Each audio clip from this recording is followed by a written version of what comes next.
on Football Asia, Monterrey play Esperance for the 5th place, and Kaswa Reysol take on Al Sadd for 3rd best in the FIFA Club World Cup. Later, Catalan giants Barcelona and South American champion Santos take to the field for the showcase match of the club tournament. In the 2011 SAF Championship, Afghanistan stand in the way of India's 6th title bid. That's all coming up on this week's Football Asia. We make our first stop on the show in the land of the rising sun, where all roads led to the Toyota and Yokohama Stadia, the chosen venues for the 2011 FIFA Club World Cup.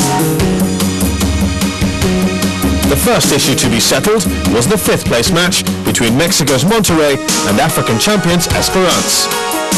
CONCACAF champions Monterrey lost out on a semi-final berth to Kaswa Reysol in a quarter-final thriller that was decided on penalties, with the J-League side emerging 4-3 winners.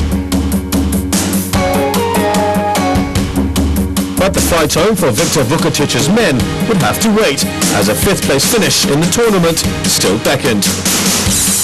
On the other side of the fence, African champions Esperance was still smarting from a 2-1 defeat to Al Sadd, a quarter-final result that ended the Tunisian club's race for the title.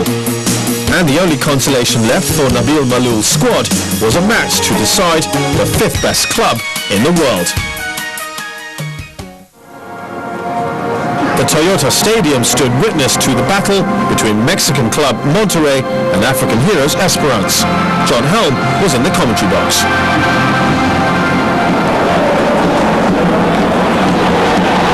And now at the other end is Njang. He's held his man off. He's still Njang, and he will score for Esperance.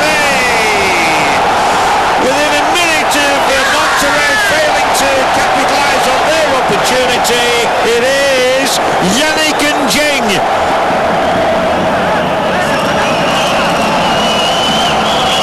I hope he's got plenty of blue shirts to aim at him there.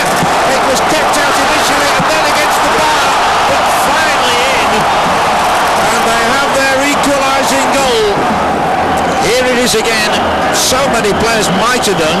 Eventually it is thumped in by the defender.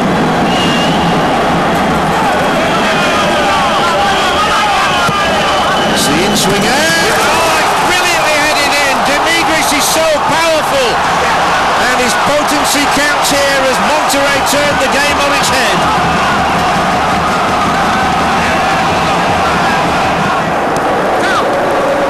Three in blue shirts are waiting in the middle, and Denigris, as we've seen, is very good in the air. He might get another chance here, and there should be a third goal for Monterrey. The Mexicans are suddenly running away with this one.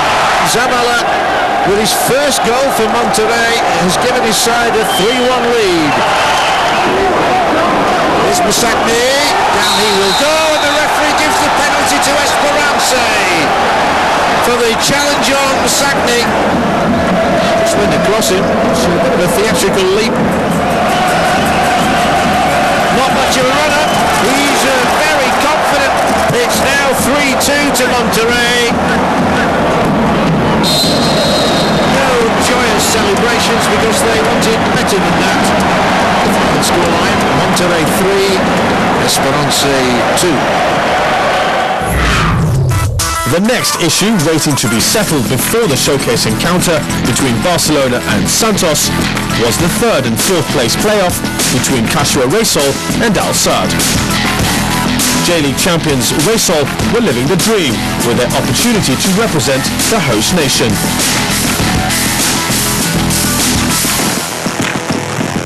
Nelsinho's men defeated Auckland City in their opening game and then followed it up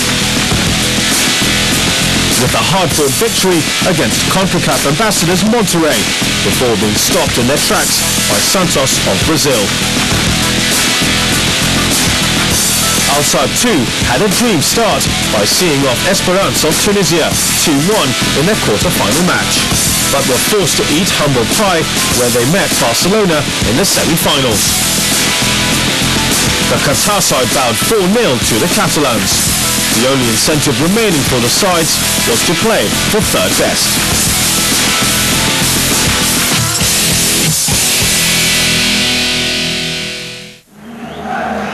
Over 60,000 fans turned up at the Yokohama Stadium for the battle between Al Sadd and Kashiwa Reysol.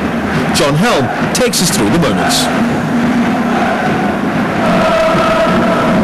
Sakai, confronted by Belhaj. And he'll continue his run here. Thrilling stuff from Sakai, and just manages to pull it back, and the keeper has really atoned for all the errors earlier in the tournament with a stupendous save.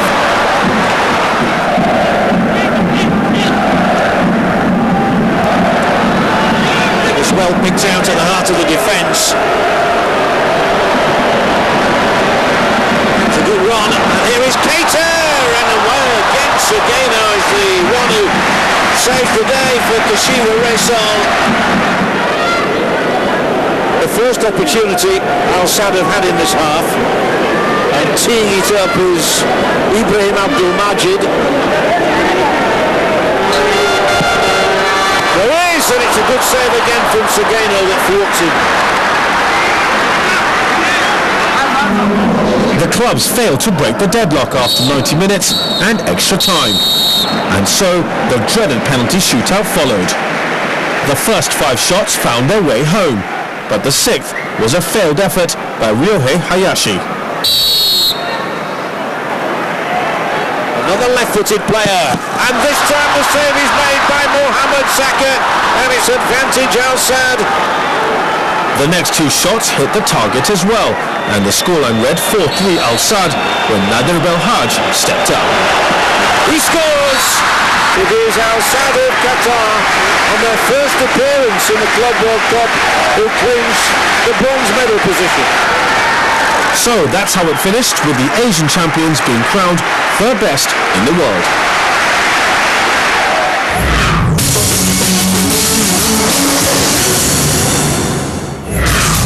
Up next, Barcelona and Santos battle it out for the world's top club honour.